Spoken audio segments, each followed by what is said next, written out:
할렐루야.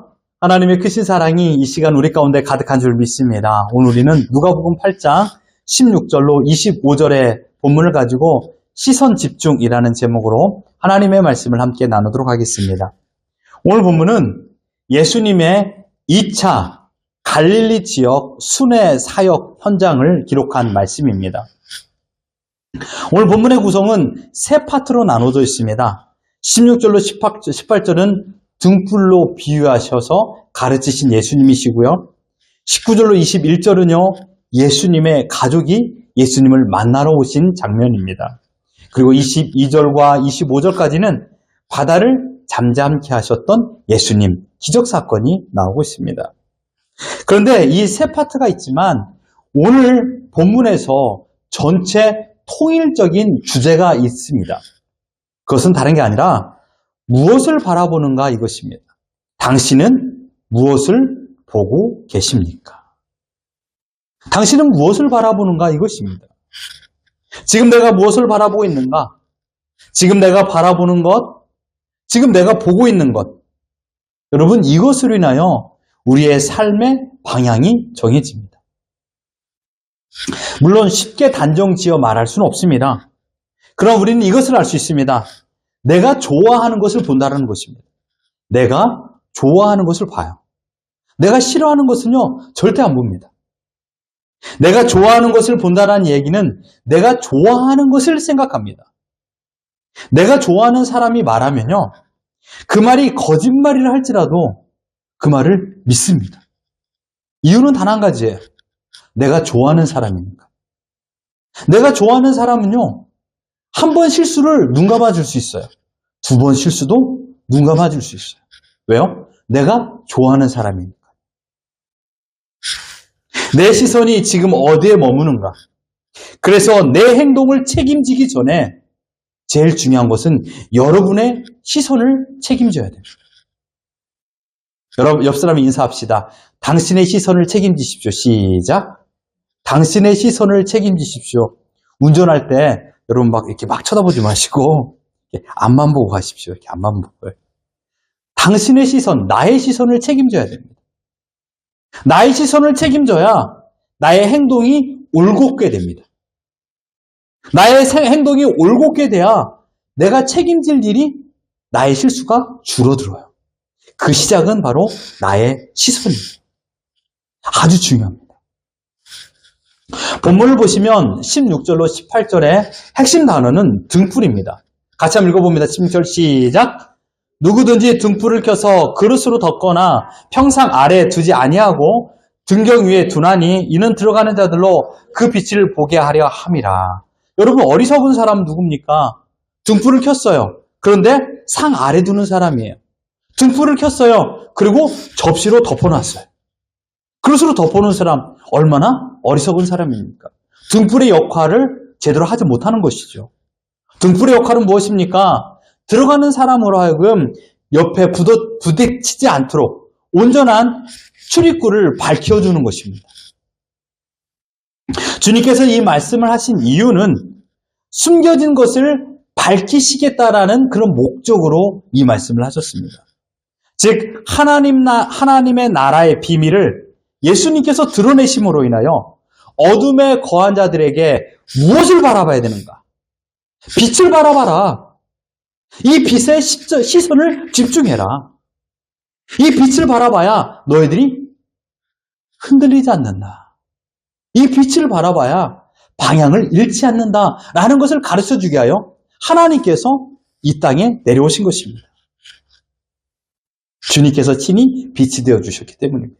그러나 어둠에 거한 자들은요, 이 빛을 영접하지 않았습니다. 좋아하지도 않았습니다. 왜요? 빛이 있으면 자신의 더러운 부분이 드러나기 때문이에요. 여러분 곁에 참 올곧게 사는 사람, 두 번 씁니다. 올곧게 단어. 올곧게 사는 사람이 있다고 생각해 보십시오. 내 옆에 사람이. 정직하고 성실하고 근면하고 최선을 다하고요. 거짓말도 안 하고 뭐 다 포함되죠. 그런데 나는 그렇지 않아요. 그럼 그 사람 앞에 내가 있으면 되게 부끄러워요. 그럼 어떻게 하냐, 사람들은요? 그 사람을 본받는 게 아니라 그 사람을 밀어내요. 내 옆에 오지 마. 내 옆에 안 오면 내가 더러운지 깨끗한지 성실한지 정직한지 알 수 없잖아.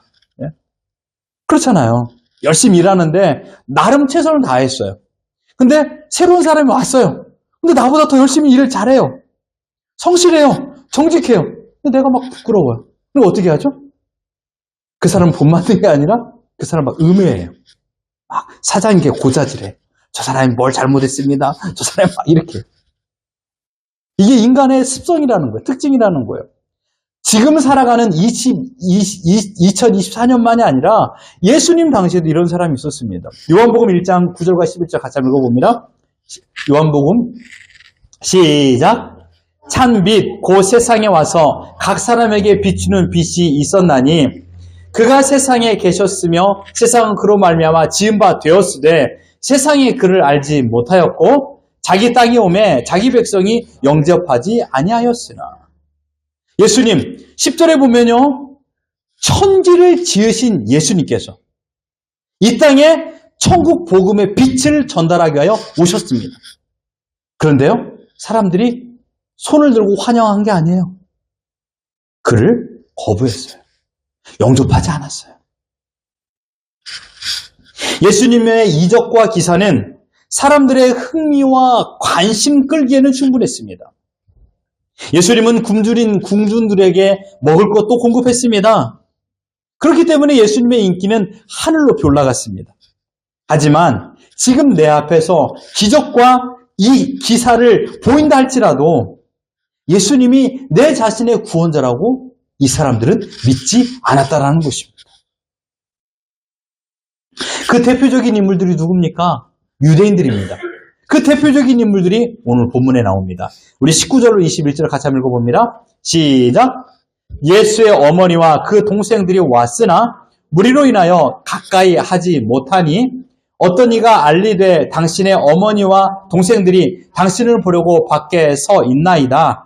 예수께서 대답하여 이르시되 내 어머니와 내 동생들은 곧 하나님의 말씀을 듣고 행하는 이 사람들이라 하시니라.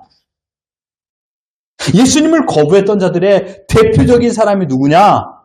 바로 예수님의 가족들입니다.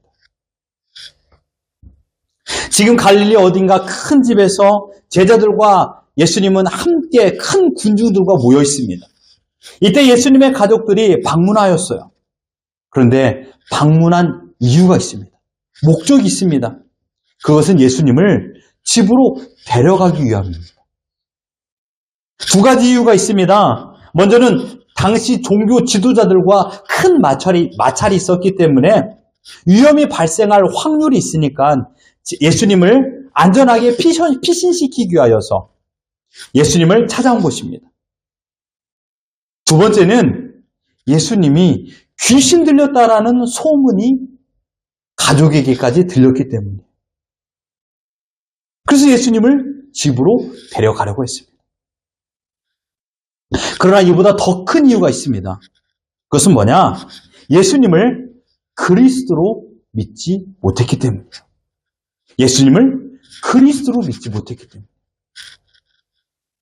예수님의 어머니 마리아는요, 천사 가브리엘을 통하여 하나님의 고귀한 소식을 듣습니다. 누가복음 1장 30절로 35절 말씀이 좀 깁니다만은 같이 한번 읽어보죠. 시작. 천사가 이르되 마리아여 무서워하지 말라. 내가 하나님께 은혜를 입었느니라. 보라 내가 잉태하여 아들을 낳으리니 그 이름을 예수라 하라. 그 큰 자가 되고 지극히 높으신 이의 아들이라 일컬어질 것이요 주 하나님께서 그 조상 다윗의 왕위를 그에게 주시리니 영원히 야곱의 집을 왕으로 다스릴 것이며 그 나라가 무궁하리라. 마리아가 천사에게 말하되 나는 남자를 알지 못하니 어찌 이 일이 있으리이까? 천사가 대답하여 이르되 성령이 내게 임하시고 지극히 높으신 이의 능력이 너를 덮으시리니 이러므로 나실 바 거룩한 이는 하나님의 아들이라 일컬어지리라. 마리아도 이 소식을 쉽게 믿을 수 없었을 것입니다. 그런데 몇 개월이 지나자 정말 임신이 되었고 자기의 친척이 되는 엘리사벳, 아주 나이가 많아서 아이를 가지지 못했던 그 친척이 임신하게 되었다라는 소식을 듣게 됩니다. 그리고 그 모습을 보러 그 집에 갔더니 정말 엘리사벳의 이 태중에 아이가 뛰어놀고 임신했다라는 것을 알게 됩니다. 그 광경을 마리아가 직접 보게 되었고 하나님의 능력을 믿게 되었습니다. 그 말씀을 마리아는 확신하게 되었습니다. 그리고 이제 어떻게 되었을까요? 자신들의 가족에게까지 그 이야기를 했을 것입니다. 마가복음 13장 55절과 56절에 보면요. 예수님의 가족, 예수님의 혈육, 예수님의 식구들이 나옵니다. 같이 한번 읽어봅니다. 시작! 이는 그 목수의 아들이 아니냐? 그 어머니는 마리아, 그 형제들은 야고보, 요셉, 시몬, 유다라 하지 않느냐? 그 누이들은 다 우리와 함께 있지 아니하냐? 무슨 말입니까? 예수님에게는요, 친동생 남자가 4명이 있었고 누이, 자기의 여동생이 2명이 있었습니다. 2명 이상이 있었습니다. 그런데 여기 참 재미나게 즐겁다 그래야 되나? 우리에게 좀 힘이 되는 얘기가 있어요. 뭐요? 이 6명의 식구들이 예수님을 믿지 않았다라는 거예요. 우리에게도 좀 희망이 있지 않아요? 나도 예수님을 잘 믿지 못하는데 나만 못 믿은 게 아니라 예수님의 식구들도 예수님을 믿지 못했다라는 거예요. 뭐 웃을 것은 아니지만 그만큼 이 믿음이라는 것은요, 우리의 생각대로 되지 않는다라는 것을 말하고 있는 거예요. 나중에도 말씀을 드리겠습니다만은, 자, 마리아가 예수님의 존재를 그의 식구들, 그의 형제들에게 말했어요. 6명이 된 형제들에게. 그러함에도 불구하고 그들은 예수님을 믿지 못했어요.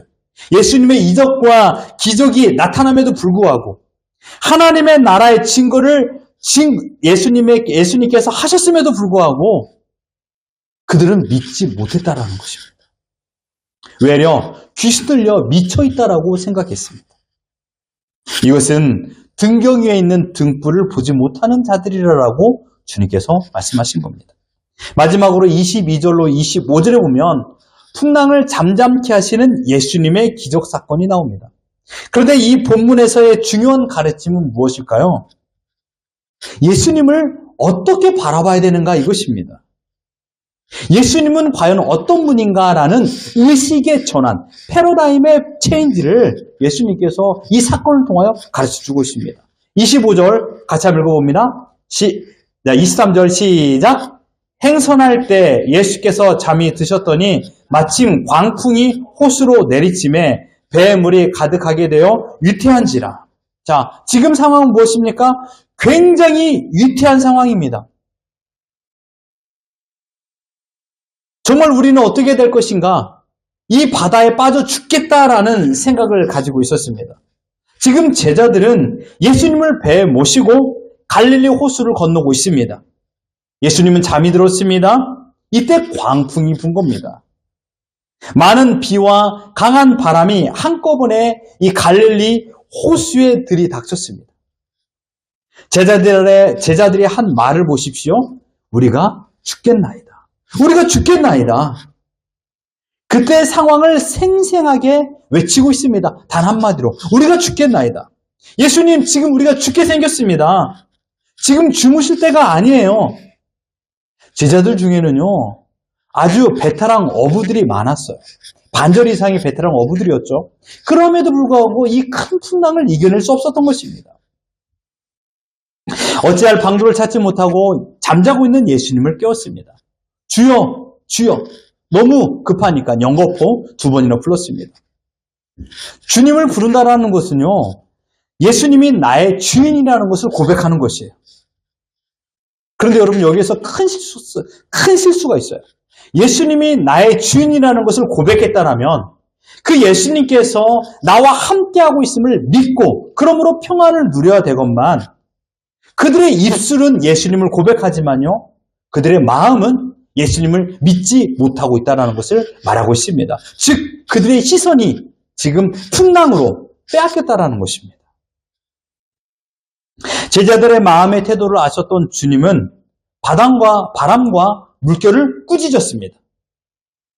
제자들을 꾸짖지는 않았어요. 오늘 본문에서는요. 어쩌면 예수님께서는 이 제자들도 꾸짖지 않았을까요? 25절 같이 한번 읽어봅니다. 시작!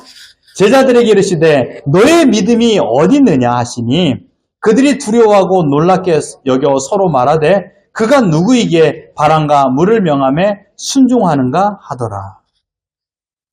근데 여기에서 25절에 보면 너의 믿음이 어디 있느냐라고 말합니다. 이게 꾸짖음입니다. 너의 믿음이 어디 있느냐. 이 말은 다른 말이 아니라 이 뜻입니다. 너희는 지금 무엇을 바라보고 있느냐? 풍랑이냐? 예수님이냐? 풍랑을 바라보느냐? 예수님을 바라보느냐? 너의 믿음이 어디 있느냐라는 표현은요. 지금 너의 믿음을 이 바람과 풍랑이 모조리 빼앗아갔구나 라는 뜻입니다. 지금 너의 믿음이 어디 있느냐 이 말은요. 너의 믿음이 도둑 맞았구나 라는 뜻입니다. 어떻습니까? 예수님의 식구들도 어쩌면 자그마한 믿음이 있었을 것입니다. 우리 형님이 우리를 구원해 줄 만한 분이라는 것을 어머니를 통하여 수차례 들었기 때문에 그들에게도 그런 믿음이 손바닥만한 믿음이 있었을 것입니다. 그런데 어느 날부터 흉흉한 소문이 들린 것입니다. 예수님, 너희 형이 미쳤어. 그래서 사람들에게 이상한 일을 하고 있어 라는 이야기를 듣게 된 것입니다. 사람들의 이야기를 들었을 적에 그들 마음속에 있는 믿음이 떠나버렸습니다. 예수님께 시선을 둔 것이 아니라 군중의 사람들의 이야기에 시선을 빼앗긴 것입니다. 서두 이야기했죠? 좋아하는 사람 말을 듣는다. 좋아하는 사람이 말하면 거짓말이라도 믿는다. 형제들은 예수님을 좋아하는 것보다 자기와 함께 생활했던 그런 동료들을 더 좋아했던 것입니다. 그래서 예수님의 말보다 동료들의 말을 더 믿었습니다. 그들의 믿음은 빼앗겼습니다. 예수님의 식구들은 예수님을 어떻게 보고 있습니까? 제자들은 지금 예수님을 어떤 믿음의 시각으로 보고 있습니까? 이 세 가지의 공통분모는 너희는 지금 무엇을 보고 있느냐 이것입니다. 나의 시선이 어디에 머물러 있는가? 우리는 본질에 관심을 가지는 것보다 사실 놓고 보면요. 상황에 관심을 가질 때가 많습니다. 살면서 여러분의 본질, 참 어려운 단어예요. 네. 본질에 관심을 갖는 것보다 이 상황에 관심을 갖습니다. 환경에. 지금 내 앞에 있는 사람이 누구인가? 이것이 본질이에요. 지금 내 앞에 있는 사람이 누군가? 옆 사람을 한번 보실래요? 네, 한번 보세요. 네. 내가 사랑해야 될 가족이고 내가 사랑하고 있는 사람이에요. 네.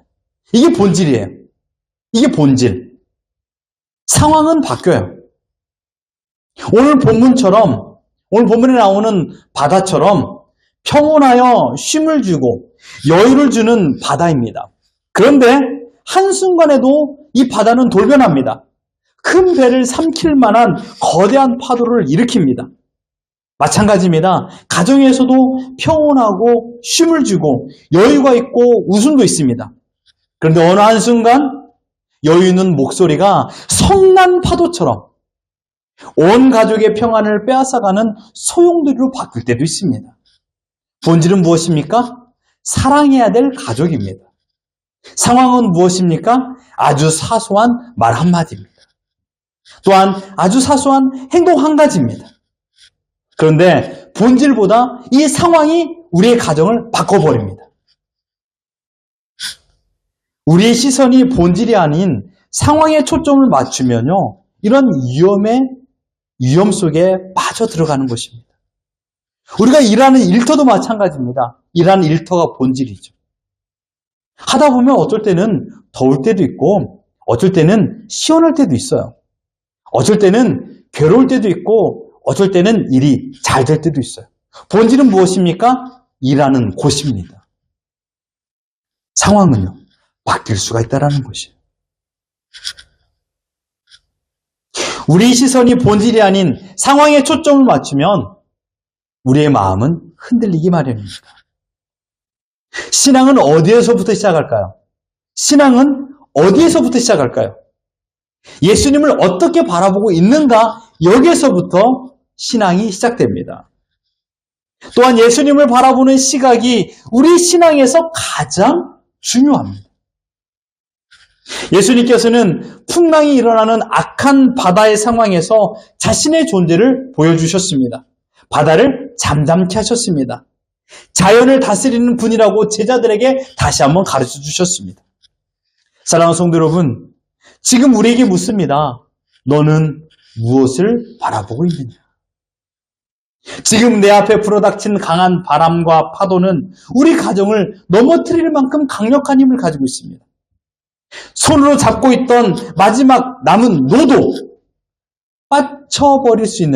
빼버릴 수 있는 강력한 힘을 가지고 있습니다. 돛은 이미 부러졌습니다. 도움을 줄 만한 다른 배들은 내 눈에 보이지 않습니다. 왜요? 칠흑같이 어두운 밤이기 때문입니다. 등대의 등불도 보이지가 않아요. 얼마나 힘든 상황입니까? 사랑하는 성도 여러분, 지금 옆에 계시는 우리의 가족들이 얼마나 힘들게 사시는지 아십니까? 생각해 본 적이 있나요?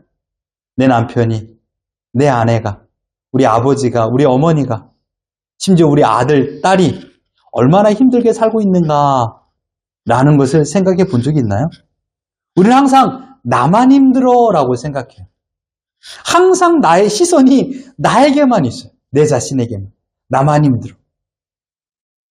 한번 시선을 옮겨보십시오. 옆 사람에게. 한번 보십시오. 네. 얼마나 힘들게 살까요? 남편도 아내도 부모님도 우리 아이들도요. 모두가 저마다의 인생길에서 힘들게 최선을 다하여 억척같이 살아내고 있습니다. 살아내야 됩니다. 괜찮은 척 하지만 저마다의 책임감을 가지며 최선을 다하며 살고 있습니다. 정말이지 사는 것이 내 마음처럼 되지 않아요. 사는 것이 내 마음처럼 되지 않아요. 각자마다 웃고 있지만 그 뒤에는 슬픔이 연속되어 있습니다. 그러나 아프다고 여러분의 책임을 내팽개칠 수 있는 사람은 없어요. 힘들다고 나는 책임감 없어 하고 떠나버리고 싶어하는 마음은 있지만 그렇게 떠날 수도 없습니다. 끝까지 우리는 가야 할 길을 가야 되죠. 거센 풍랑이 불어온다 할지라도 견디고 견뎌내야 되는 우리의 사명입니다. 이 풍랑으로 인하여 두려움과 공포가 가득한 현실이지만 중요한 것은 무엇입니까? 오늘 본문에 말하는 것처럼 이 배의 사공이 누군가, 이 배에 지금 누가 함께하고 있는가, 이것입니다. 지금 내가 누구를 바라봐야 되는 거 이것입니다. 누가 나와 함께하고 있는가? 주님은 나에게 어떤 분이신가? 라는 본질을 잊지 말아야 됩니다. 이 배의 사공은요, 이 풍랑을 만드신, 이 바다를 만드신 예수님이라는 사실이에요. 여러분이 기댈 수 있는 곳은 바로 예수 그리스도이십니다. 우리에게는 소망이 있습니다. 그것은 이 배의 사공이 주님이라는 사실입니다. 우리의 가정의 사공이 주님이시라는 것, 그 주님이 나를 떠나지 않고 나와 함께하고 있다는 것, 이것이 우리의 소망입니다. 예수님을 바로 알아야, 예수님을 바라보는 시선이 흔들리지 않아야 내 앞에 불어닥치는 풍랑을 우리는 이겨낼 수 있는 그런 해결책을 얻을 수 있습니다. 주님은 물어보고 있습니다. 너는 무엇을 보고 있는가? 이 인생의 질문에 여러분은 어떻게 답하시겠습니까? 여러분 한 주간을 생각해 보십시오. 나는 무엇을 바라보고 있는가? 풍랑이 불어닥치고 있어요. 어려움이 있어요. 없다고 말할 수 없어요. 여러분 모두가 힘든 인생을 살고 있는 거 저도 알아요. 근데 여러분의 시선은 어디에 가 있냐 이거예요. 어려움만 바라보고 있으면 미궁 속에서 나도 헤매게 돼요. 그럼 본질을 바라봐야 되죠. 나의 인생의 주인이 누군가. 예수님은 하늘에만 계시고 천국에만 계셔서 나의 문제는 아무런 상관이 없는 분일까요? 우리의 믿음은 피상적인 것이 문제입니다. 누가 세상에서 가장 잘 사는 사람일까요? 성공한 사람일까요? 돈이 많은 사람일까요? 건강한 사람일까요? 물론 잘 사는 조건에 꼭 들어야 될 세부 사항이에요. 이 세 가지는요. 이것들도 필요해요. 하지만 더 중요한 것은 온 우주를 만드신 그 하나님이 지금 나와 함께 하는 사람, 온 우주를 만드신 하나님과 함께하는 사람이 가장 잘 사는 사람이에요. 하나님은 지금 내 곁에 계시고 나와 함께 계시고 나는 그 하나님과 동행하는 삶, 이것이 바로 예배요. 이것이 바로 천국의 삶을 살아가는 것이에요. 주일날 교회에 와서 예배하는 것만이 우리가 하나님께 찬양하는 것이 아니에요. 우리의 24시간을 하나님께 드리는 것, 그 예수님과 동행하는 것, 이것이 우리에게 진정한 예배라는 것을 말씀하고 있는 것입니다. 하나님과 함께하는 것, 하나님과 동행하는 인생, 하나님께 나의 시선이 집중되어 있을 때 비로소 우리는 천국의 삶을 살아갈 수 있는 것입니다. 천국은요, 죽어서만 가는 나라가 아니에요. 이 땅에서 우리가 천국을 누릴 수가 있어요. 누가? 하나님과 함께하는 사람. 내 아내가 하나님과 함께해요. 내 남편이 하나님과 함께해요. 그 둘이 모여서 하나님 이야기를 하고 하나님께서 나와 어떻게 나의 인생을 이끌어가는가를 나눌 적에 그것이 바로 천국이에요. 많은 음식을 놓고 먹는 것이 천국이 아니라 하나님께서 나와 함께 했던 것을 서로 나눌 적에. 우리 지난날 그렇게 예수님을 함께 나누지 않았습니까? 여러분의 가족에서도 예수님은 나와 함께 했던 시간들을 막 서로가 이야기했어요. 근데 어느 순간부터 우리의 대화 가운데 예수님이 사라졌어요. 뭐 특별한 자리에서나 예수님 이야기를 하지 부부끼리 예수님의 대화가 사라졌어요. 예수님이 주제가 되지 않아요. 이게 문제인 것이죠. 하나님께 내 시선이 집중될 때 아무리 강한 풍랑이 불어와도 나를 넘어뜨리려는 강한 도전이 온다 할지라도 아무리 어려운 경제적인 상황이 불어닥친다 할지라도 쉽게 넘어지지 않습니다. 그렇기 때문에 여러분의 시선을 하나님께 집중하십시오. 제자들은 그토록 많은 이적과 기사를 예수님께서 행하시는 것을 봤음에도 불구하고 12명 모두 동일하게 연약한 믿음을 가지고 있었습니다. 주님께서는 이들의 눈을 열어주셨습니다. 자연을 다스리시는, 온 땅을 다스리시는 주권자 예수 그리스도를 자신이 알려주셨습니다. 지금 내가 무엇을 바라보고 있는가? 이것은 나의 생명과 직결됩니다. 사랑하는 성도 여러분, 예수님께서 칭찬했던 믿음을 소유했던 자가 있습니다. 누굽니까? 백부장입니다. 말씀만 하시면 종의 병에서 나을 것으로 믿었던 사람이 바로 백부장입니다.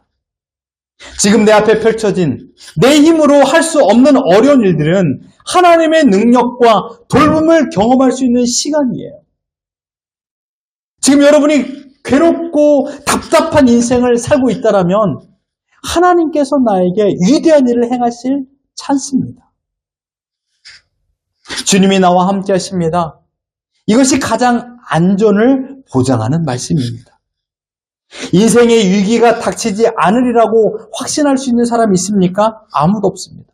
또한 나에게 지금까지 살았던 시간만큼 앞으로도 건강하게 살 것이다라고 말할 수 있는 사람도 없습니다. 어떻게 여러분이 그 어려움을 이겨냈습니까? 어떻게 그 풍랑을 헤쳐나갔습니까? 내 힘을 내려놓고 주님을 의지하고 주님을 신뢰할 때 비로소 우리는 그 풍랑을 이겨냈지 않았습니까? 그것을 기억하십시오. 지금의 위기는 곧 주님을 얼마나 신뢰하고 있는가, 나의 시선이 주님께 집중하고 있는가를 주님께서 테스트하고 있는 시간입니다. 오늘 본문에 나오는 예수님의 식구들, 그러니까 예수님의 동생들은 이 이후에 어떻게 되었습니까? 예수님의 동생들은요, 초대교회 기둥 같은 지도자들이 되었습니다. 풍랑으로 두려워했던 제자들은 어떻게 되었나요? 이들도 초대교회를 이끌어가는 지도자들이 되었습니다. 유대 종교 지도자들, 로마 정부로부터 불어오는 거센 핍박과 풍랑이 있음에도 불구하고 초대교회는 무너지지 않았습니다. 왜 이렇게 그들이 견디고 또한 이겨낼 수 있었을까요? 이들의 시선이 예수님께 집중되었기 때문입니다. 그래서 그들은 길을 잃어버리지 않았습니다. 시선이 흐트러지지 않았습니다. 시선이 흐트러지고 흔들리면요, 내 마음에 염려와 근심이 생깁니다.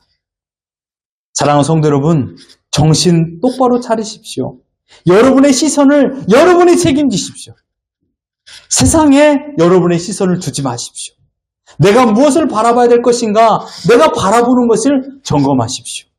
버려야 할 것과 지켜야 할 것을 여러분께서 정하십시오.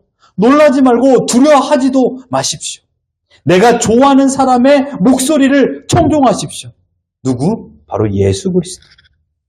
비로소 그분의 목소리를 듣고 나의 시선을 집중할 때 우리는 흔들리지 않고 이 길을 걸어갈 것입니다. 예배 때만이 아니에요. 여러분의 삶이 예배가 되십시오. 여러분의 삶이 하나님과 동행하는 천국을 경험하십시오. 비로소 진정으로 하나님께서 우리에게 본질을 깨닫게 하여 주시고 우리가 살아가야 할 방향을 제시할 것입니다. 지금 여러분이 살고 있는 이곳, 지금 여러분이 거하고 있는 현장, 지금 여러분의 환경, 이것이 하나님께서 허락하신 본질입니다. 그곳에서 최선을 다하며 하나님의 뜻을 여러분께서 성취하십시오. 진정으로 주님이 주셨던 그 은혜가 우리 가운데 가득할 줄 믿습니다. 이 은혜를 가지고 이번 한 주도 살아가는 우리 모두가 되기를 예수 그리스도 이름으로 축원합니다.